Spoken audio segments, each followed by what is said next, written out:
Hello everyone, मैं हूं फ़रहीन और आप लोग देख रहे हैं Farheen classes.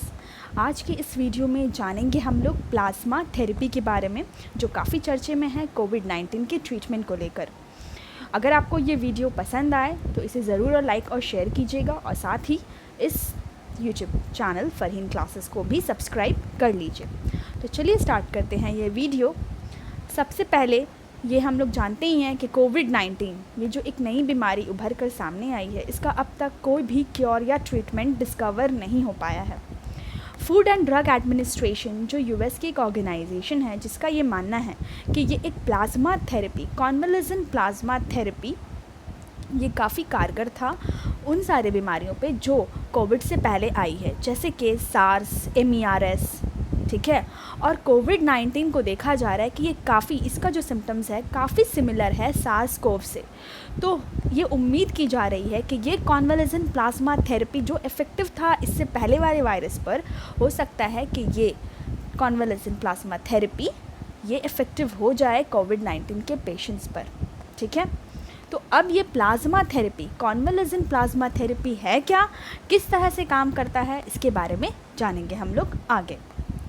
First of all, ICMR यानी कि Indian council of medical research 12 अप्रैल को ICMR ने एक प्रपोज़ल दिया, ठीक है, जहाँ पर ये इनवाइट किया गया है हेल्थ इंस्टीट्यूशन को और हॉस्पिटल्स को कि वो पार्टिसिपेट करें 2 रैंडमाइज्ड कंट्रोल ट्रायल्स पर। वो 2 रैंडमाइज्ड कंट्रोल ट्रायल्स क्या होंगे? एक है कॉन्वलेसेंट प्लाज्मा थेरेपी और दूसरा है प्लाज्मा एक्सचेंज थेरेपी। अब ये दोनों थेरेपी के बारे में थोड़ा सा देख लेते हैं। कॉन्वलेसेंट थेरेपी है क्या? कॉन्वलेसेंट का जो मीनिंग होता है वो ये है कि एक कोई भी पेशेंट जो बीमार है, बीमार होने के बाद जब रिकवर करता है तो उसकी जो वो रिकवरी वाली स्टेज होती है, इलनेस दूर हो जाती है लेकिन रिकवरी में टाइम लगता है, तो वो पीरियड ही कॉन्वलेसेंट पीरियड कहलाता है। और ये थेरेपी ठीक उसी वक्त काम करती है, इसीलिए इसका नाम रखा गया है convalescent therapy. Convalescent plasma therapy क्या है? ये इंजेक्ट किया जाता है, प्लाज्मा को इंजेक्ट किया जाता है किसमें? इन्फेक्टेड पर्सन पे। तो किसके प्लाज्मा को लेकर इंजेक्ट किया जा रहा है? एक ऐसा पेशेंट जो रिकवर हो चुका है इस बीमारी से, उसकी बॉडी से प्लाज्मा को लेकर, ठीक है, और क्या किया जा रहा है? उस प्लाज्मा को इंजेक्ट कर दिया जा रहा है पेशेंट पर जो अफेक्टेड है इस बीमारी से। तो यही है कॉन्वलेसेंट थेरेपी। और दूसरा जो कहा गया था प्लाज्मा एक्सचेंज थेरेपी, यहाँ पे क्या होगा? प्लाज्मा को एक्सचेंज कर दिया जा रहा है। इट मीन्स कि एक जो सिक पेशेंट है उसके प्लाज्मा को रिमूव कर दिया जाएगा और रिप्लेस कर दिया जाएगा एक हेल्दी प्लाज्मा से जो एक डोनर दे रहा है, ठीक है। प्लाज्मा जो डोनेट कर रहे हैं उससे ही सिक पेशेंट के प्लाज्मा को रिप्लेस कर दिया जाएगा। तो ये होगा प्लाज्मा एक्सचेंज थेरेपी। अब ये 2 टर्म्स काफ़ी बार हम लोगों ने पढ़ लिया, प्लाज्मा और एंटीबॉडीज़। तो अब हमें पता होना चाहिए कि प्लाज्मा है क्या। प्लाज्मा क्या है? ब्लड का ये लिक्विड पार्ट जो होता है उसे हम लोग प्लाज्मा कहते हैं, जो मेनली बना होता है वाटर और प्रोटीन से, ठीक है। ये मीडियम प्रोवाइड करता है RBC, WBC और प्लेटलेट्स को, ताकि ये पूरी बॉडी में सर्कुलेट कर पाए। ओके, ये है प्लाज्मा। और एंटीबॉडीज़ क्या है? एंटीबॉडीज़ हमारे बॉडी में प्रोड्यूस होने वाला ऐसा प्रोटीन है जो डिफेंड करता है हमारी बॉडी को दूसरे सारे इन्फेक्शन से जो हो जाता है एंटीजन या पैथोजन के वजह से। जब अटैक होता है तो उससे हम लोगों को क्या करता है? ये एंटीबॉडी प्रोटेक्ट करता है, ठीक है। यही है एंटीबॉडीज़। अब हम लोग देखेंगे ये कॉन्वलेसेंट प्लाज्मा थेरेपी एक्चुअली में है क्या। देखिए, जब ये पैथोजन, यहाँ पे जब हम लोगों ने पढ़ा कि पैथोजन या एंटीजन जब अटैक करता है तो एंटीबॉडीज़ जो है उसे हम लोग हमारी बॉडी को प्रोटेक्ट करती है, ठीक है, डिफेंड करती है। तो यही पैथोजन जब अटैक कर रहा है हमारी बॉडी को तो हमारा इम्यून सिस्टम जो है वो काम करना शुरू करता है और प्रोटीन रिलीज़ करता है ताकि वो उस इन्फेक्शन से जा कर के लड़ पाए, ठीक है। यही प्रोटीन एंटीबॉडीज़ है, ठीक है ना। तो अब इन्फेक्टेड पर्सन जो है, अगर वो सफिशिएंट अमाउंट में ये प्रोटीन प्रोड्यूस कर पा रहा है, उसकी बॉडी अगर ये प्रोड्यूस कर पा रही है तो वो खुद ब खुद ही रिकवर कर जाएगा उस बीमारी से। ओके, अब प्लाज्मा थेरेपी यही काम कर रहा है।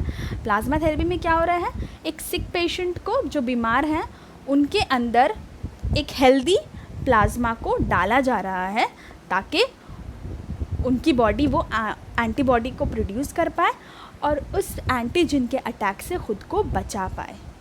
ओके, सो प्लाज्मा थेरेपी को हम लोग सिंपली बोल सकते हैं इस तरह से कि एंटीबॉडी यूज़ किया जा रहा है किस लिए, सिक जो पीपल है, सिक पेशेंट है, उसको ठीक करने के लिए। ओके, अब देख लीजिए कि पहली बार ये प्लाज्मा थेरेपी कब इस्तेमाल किया गया था। 1890 में जर्मन के एक फिजियोलॉजिस्ट हैं जिनका नाम था एमिल वॉन बेहरिंग, इन्होंने ही डिस्कवर किया था उस वक्त इस थेरेपी को। हालांकि उस वक्त ये इतना ज़्यादा सक्सेसफुल नहीं था, लेकिन फ़र्स्ट ऑफ ऑल यूज़ उसी वक्त इसका डिस्कवरी हुई थी और बाद में इसको इस्तेमाल किया गया था। बहुत सारे आउटब्रेक्स जब हुए थे उस वक्त, जैसे कि स्पेनिश फ्लू एक पैंडमिक के तौर पे आया था 1918 में, उसके बाद डिप्टेरिया का आउटब्रेक हुआ था 1920 में।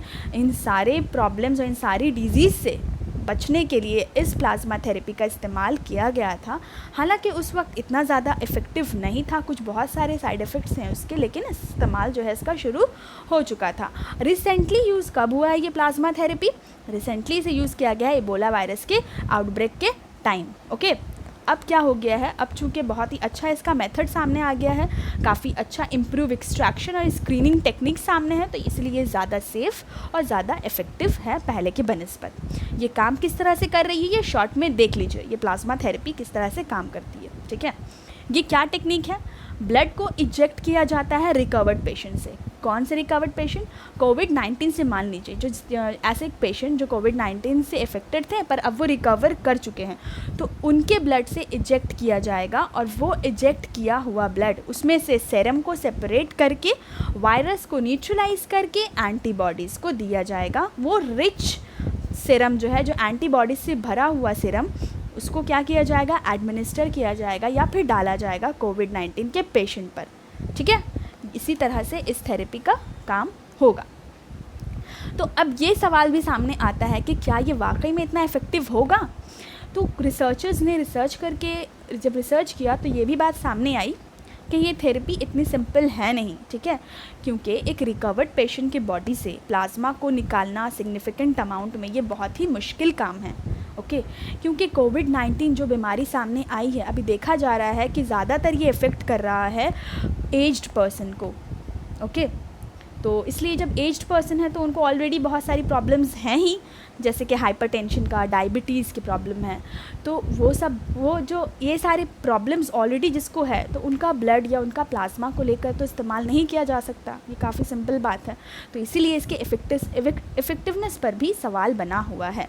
लेकिन दूसरी तरफ एक पॉजिटिव साइड ये है इस थेरेपी का कि FDA यानी कि फूड एंड ड्रग एडमिनिस्ट्रेशन, इसका ये मानना है कि चाइना में जब इस थेरेपी का इस्तेमाल हुआ, इसका तो देखा गया कि ये कोविड-19 को पूरी तरह, तो ये देखिए कोई ट्रीटमेंट नहीं है, ये क्योर नहीं कर देगा पूरी तरह से, लेकिन ये क्या कर रहा है, जो लेंथ है इलनेस का, जो बीमारी जो हो रही है एक इंसान को, कोविड इफ़ेक्टेड जो पर्सन है, उनके जो लेंथ ऑफ इलनेस है उसको थोड़ा सा कम कर दे रहा है। इन शॉर्ट, बीमारी की सीवियरिटी को कम कर दे रहा है ये थेरेपी।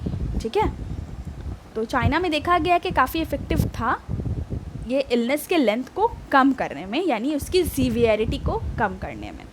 तो ये है इसका पॉजिटिव साइड। और इंडिया में केरल पहला ऐसा स्टेट बन गया है जिसको ICMR से ये नोट मिल गया है, ये परमिशन मिल गई है कि वो कंडक्ट कर सकता है ये कॉन्वलेसेंट प्लाज्मा थेरेपी। ओके, तो ये सारा कुछ इन्फॉर्मेशन था कॉन्वलेसेंट प्लाज्मा थेरेपी पर। अगर आपको ये वीडियो इन्फॉर्मेटिव लगा है और पसंद आ रहा है तो इसे ज़रूर सब्सक्राइब कर लीजिए फरहीन क्लासेस को। Thank you for watching.